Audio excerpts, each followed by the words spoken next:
Good evening and welcome to Estuary TV News. Coming up tonight, we visit a dog show in Cleethorpes to see the culmination of a year-long campaign encouraging responsible dog ownership. And we take a look back on reported sightings of a UFO at an East Riding primary school. And chair of the company set up to plan and deliver Hull UK City of Culture 2017, Rosie Millard, joins me in the studio.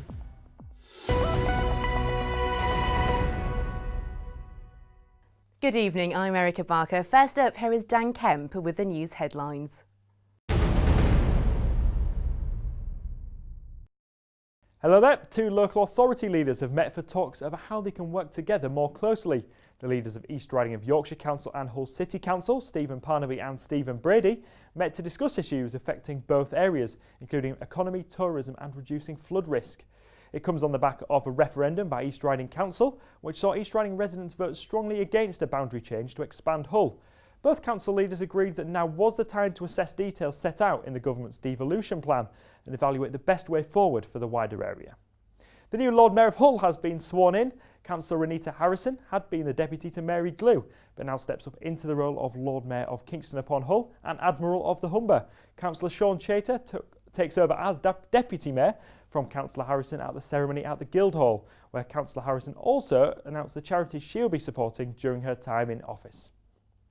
Seeing how people interact with contemporary art is one of the most exciting things about Hull hosting the Turner Prize. That's according to Judith Nesbitt, the Director of National and International Programmes at Tate. The competition will be held in Hull towards the end of Hull's year as City of Culture in 2017, and the final 4 entries will be on display at the Ferrans Art Gallery, with the exhibition running on into 2018. It's an opportunity for audiences here to see the latest developments in contemporary art and to have their say. Turner Prize is a project that everyone has an opinion about, and we really welcome that and look forward to hearing how audiences here respond to it. As school prom season approaches, North East Lincolnshire Council are appealing for caution when booking limos. At the end of the summer term, many schools mark the occasion with an annual Leavers celebration, and parents should be aware of licensing laws which apply to hired transport. Operating private hire vehicles without a licence is an offence, which carries a maximum fine of £1,000. And finally, what's your favourite pub? Well, one in our region has been shortlisted to become Yorkshire's favourite pub for 2015. The Star at Sancton near Market Wheaton is East Yorkshire's only representative on the 10-strong shortlist. The winner will be announced at the Great Yorkshire Show on July the 14th. For details on how to cast your vote, visit www.yorkshire.com/pub. And that's all for the news.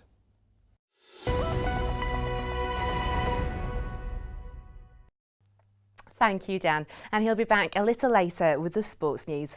North East Lincolnshire Council say they've worked to crack down on the number of dog owners failing to pick up waste, and that this figure has fallen thanks to the Pollution campaign. Well, we went along to a dog show in Cleethorpes to find out more. From a look-alike competition to agility training, four-legged friends and their owners gathered in Cleethorpes at the Meridian Park for the Woof Dog Show. It was a coming together of the 12-month-long campaign Pollution, aiming to crack down on dog fouling. The whole idea of this was for the past 12 months in North East Lincolnshire, Community Pride in association with Humberside Police and the Grimsby Telegraph and others have promoted to pick up after your dog, i.e. prevent dog fouling. We all know that they do it, but pick it up and dispose of it correctly. As well as raising awareness in the community of the importance of picking up man's best friend's waste, North East Lincolnshire Council also brought in on-the-spot fines of £50 for anyone refusing to poop and scoop as part of the campaign, which seems to have had an impact. Dog fouling is unacceptable, and I would say that the vast majority of people here would agree that that's the case. Over the last 12 months, we were advised by the general public and other bodies of where the hotspot areas were, and purely by revisiting, keeping statistics, and in some cases, unfortunately, where we've used enforcement, which has been in the public interest, we have seen a drastic reduction in the amount of dog fouling hotspots. But organisations at the event say being a responsible dog owner doesn't stop there. Get them microchipped, we do it for free. Have the details regularly checked if you move or change your phone number. Get a collar and disc on like Rocky has. It's so simple if we can just look at a disc and say, we've got your dog. We don't have to become involved, and the dog can be immediately rehomed. It's often stressful for them to be in kennels.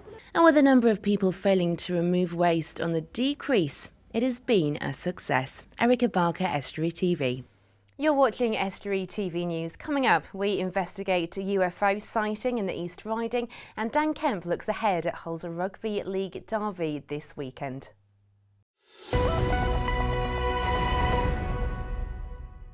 Amidst tough competition from Dundee, Leicester and Swansea Bay, Hull came out on top, being chosen to host City of Culture 2017.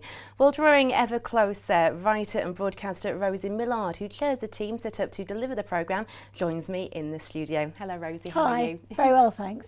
So if we start by talking about the City of Culture then, and what's been in the news just recently about the Turner Prize. Well, yesterday, this week, we announced that the Turner Prize 2017 is going to be awarded in Hull. Normally, the Turner Prize is awarded at Tate Britain. It is obviously the Tate's main prize of the year. It's actually an internationally famous award for contemporary art, and it's a great honour and thrill that it's coming to Hull in 2017. And what will this do for the city's reputation and for what people think about it? Well, I think it's very important that it's been announced now, 2 years in advance of 2017, because it gives a clear marker that the City of Culture is going to have world-class culture. The Turner Prize is a world-class event, and I think that it's a great symbol that this festival, this year-long festival, is capable of holding events of this calibre, and I think it's a great sign of the confidence that people have in the City of Culture, and also that Hull has in itself, because the Ferrens is going to be completely revamped. There's going to be a £4 million overhaul of the gallery, so it's ready for this prestigious and important event. And I think it'll provoke and promote art events around it, which will, and it'll provoke debate. People will always have an opinion about the Turner Prize, and it'll get them talking about art.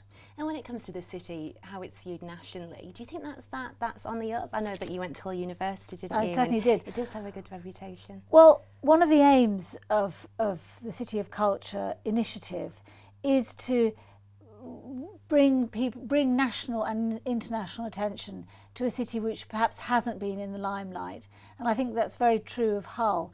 You know, Hull has not been. It's not one of the best known cities in the UK, but we hope that after 365 days of transformative culture, it really will be, and people will want to come to Hull, because in 2017 we will show things which can only happen in Hull.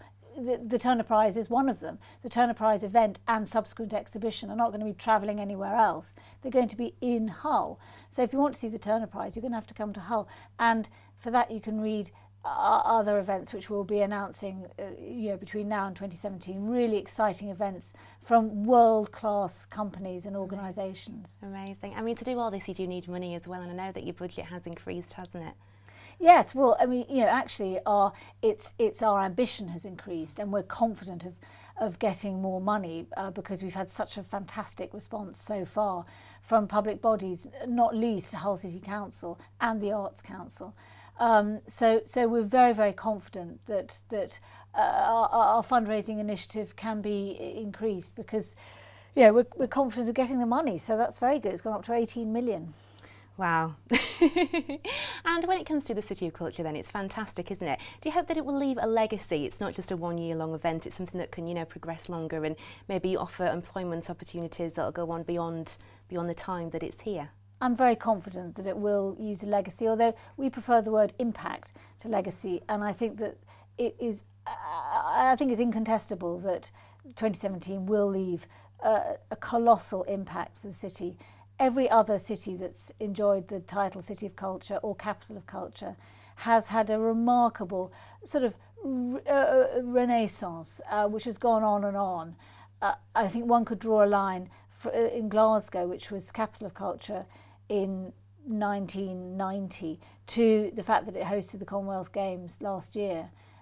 People thought again about Glasgow, people rediscovered Glasgow.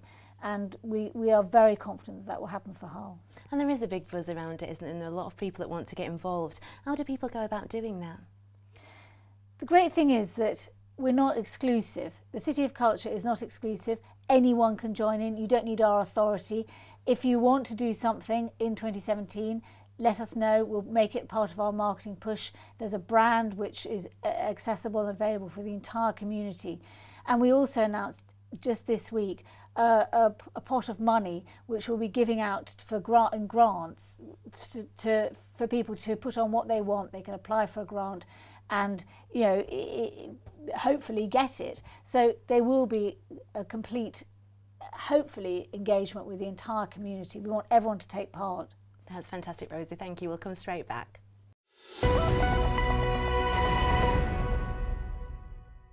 And next up, we visited Swanland Primary School after reports of a UFO crash landing in its playing field. Dan went to catch a glimpse. Swanland Primary Academy has been the scene of a serious incident.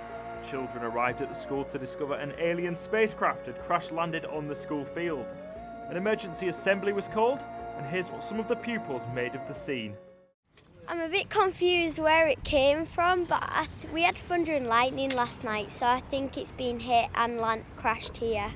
My mum got a message and it said something's weird happening in the playground.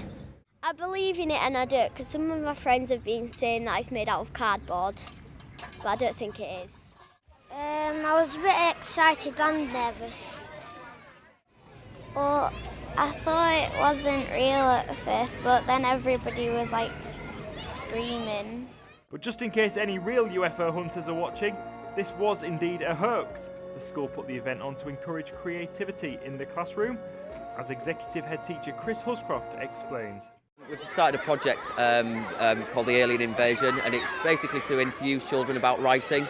Obviously, lots of the curriculum revolves around writing, but what we've tried to do is make it a first-hand experience for children where something obviously is a stimulus, it infuses them exciting. So a text message went out at 8 o'clock this morning to parents, which caused quite a bit of intrigue. Got a lot more people here, and obviously for the children it's been a really, really exciting and eventful start to the day. We thought the alien would engage all children of all ages, and then that gives us scope to write about loads of different things and do lots of different activities that we could then expand their writing. South Hunsley Academy have been in the project too. Drama students from the secondary school attended the emergency assembly to recall their close encounters of a third kind. Obviously there's been quite a lot of planning has gone into the day and getting it all organised, and we've worked really closely with South Hunsley. So lots of phone calls, conversations, and you kind of forget that the children haven't been aware of any of this up until first thing this morning. So yeah, it has been really tricky, but definitely very exciting for all of us involved as well. And pupils have been taking part in activities for the rest of the day around the aliens' visit. The aliens are being friendly, so we're doing a poster to see if the aliens would come back and see us, and people would get them and don't capture them and don't scream and don't close their doors on them. Don't be nasty to us and don't leave slime everywhere all the time. So we would like to say thank you for the aliens doing things for us instead of we doing things for them. Well, I'm joined on the sofa then with Rosie Millard. We're now going to go on to the paper review. So, Rosie, what stories have caught your eye this week? Well, I'd like to first of all start off with the Times newspaper from Friday. Another king, another car park. People might remember that the body of Richard III was exhumed from Leicester car park. Well, now this time it's Henry I, who historians might remember died from a surfeit of lampreys, which is eating too many eels. That's what killed Henry I, who was the fourth son of William the Conqueror.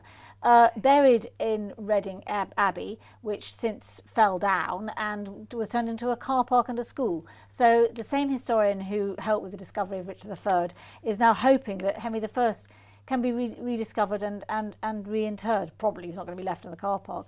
I think these stories are really interesting because they bring medieval history absolutely into the present day. They offer us a chance to discuss the history of England and the legacy that these kings left, and what that tells us today. I mean, Henry I, interestingly, being the fourth son of William the Conqueror, wouldn't have spoken English. He'd have spoken Norman French. And I think that it reminds us how very close we are to France at a time when we're thinking of leaving the European Union. I think it's interesting to remember that actually France is not only a near neighbour, but is very, very close. We have a very closely shared history. And to find such finds in places where you wouldn't expect them either, it's quite a story, isn't it? Well, my children have said to me, well, why was he buried underneath a car park? Because they think that such an important person was just buried underneath. And I said, well, no. They were buried in an ecclesiastical institution, which then was knocked down. And for them to imagine that buildings are built and then fall down and new buildings are built on top of them, or car parks are built on top of them, is also interesting to realise that here in Britain it's a very, civilization has been here a long time. And also that the buildings we see around with us today are not permanent. No. It all moves on, which is quite sobering, but interesting. No, definitely it is. What else do we have? Well, at long last, a health minister from the government has suggested that companies who stuff their foods with sugar for preserving them, giving them longer shelf life, should pay a tax. I mean, we have a big tax on cigarettes, we have a big tax on alcoholism, but arguably obesity is as dangerous as lung cancer or indeed alcoholism. And this is something that's been discussed for a while, isn't it, as well? I mean, it's sort of, do you want a nanny state where the state taxes things that are bad for you, so it makes you think twice about buying them because they're going to be more expensive, and the state will gain money to help treat people who suffer from eating these things? Or should you make up your own mind and say, well, no, I'm not going to eat so much sugar, I'm going to lose weight, or I don't care, it's up to me? It is kind of the nanny state question, isn't it? Whether you should take your own responsibility, or if that would help. Frankly, seeing how few people smoke these days, I'm pretty glad the nanny state exists, and I think the smoking ban has been absolutely instrumental, and we'll see many less people dying because of it. So I think it's a good thing. Dad's Army, I mean, people have called this a victim-free crime. This is in The Independent. This is the Hatton Garden jewellery heist. I don't think it is victim-free. I think if you'd had your life savings stolen by these people, you'd be absolutely gutted about it, and you would be a victim, and there are victims.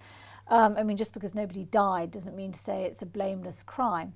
However, having said all that, it is quite hilarious that these men who have been accused, again, they haven't been found guilty yet, but they've been accused of this robbery, aged between 48 and 76.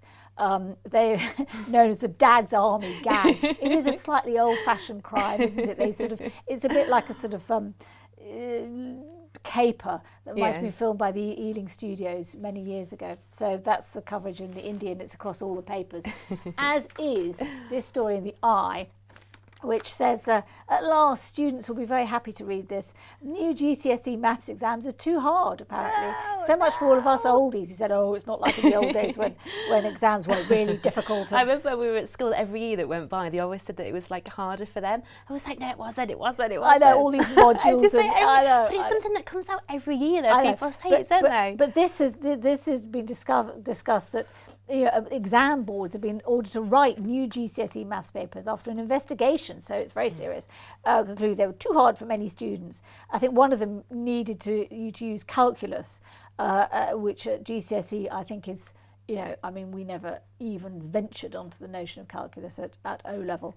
However, it's not going to be much use for students taking it this summer, because this is going to be addressed next year, so tough luck on them. They've got to and they've been saying with the exam boards as well about maybe just having one exam board. What do you think about that, to kind of uniform it across the system? Well, I think it should be. I mean, I don't know. I mean, I don't know whether that would make a difference. I don't know why there are so many exam boards. I mean, frankly, there's a national curriculum for primary school students, so that seems to be national, unified. I don't know why they have different exam boards.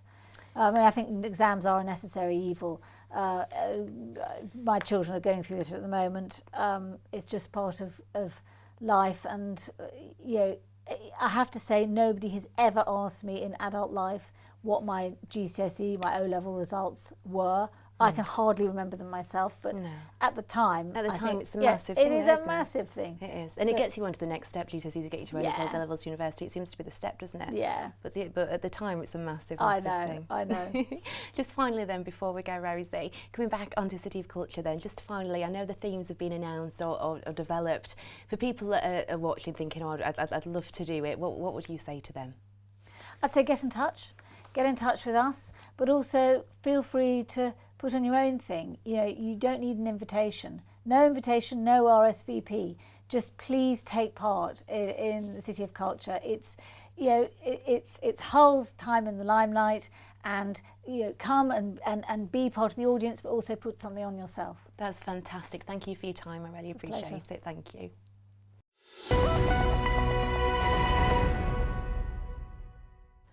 Now here's the sports with Dan Kemp.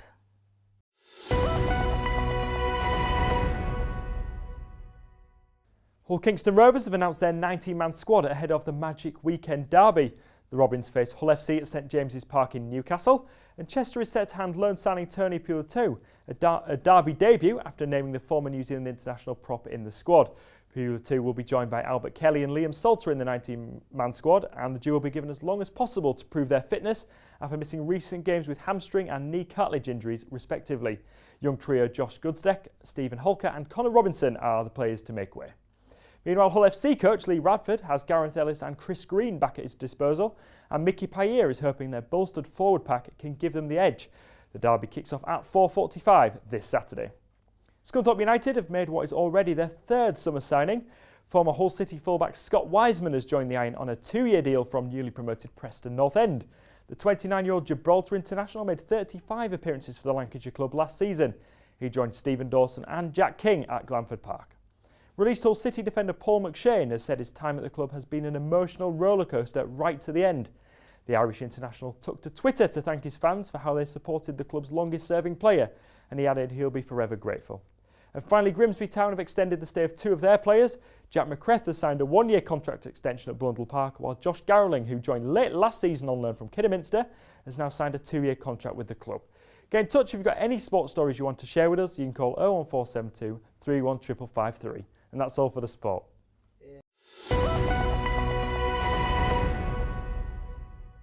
Well, that's all we have time for. If you've got a story, you can go to our Facebook or Twitter pages. Details are on the screen. Or email news@estuary.tv or phone Grimsby 315561. Until tomorrow, good evening.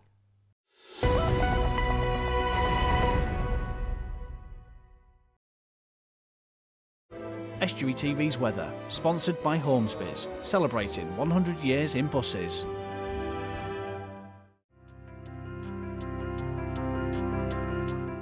Hello and welcome to Estuary TV's weather. Saturday will be fine and dry with a light breeze and some sunny spells and a maximum temperature of 16 degrees Celsius.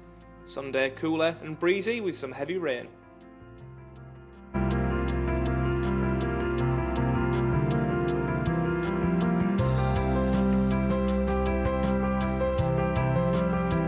Estuary TV's weather, sponsored by Hornsby's, celebrating 100 years in buses.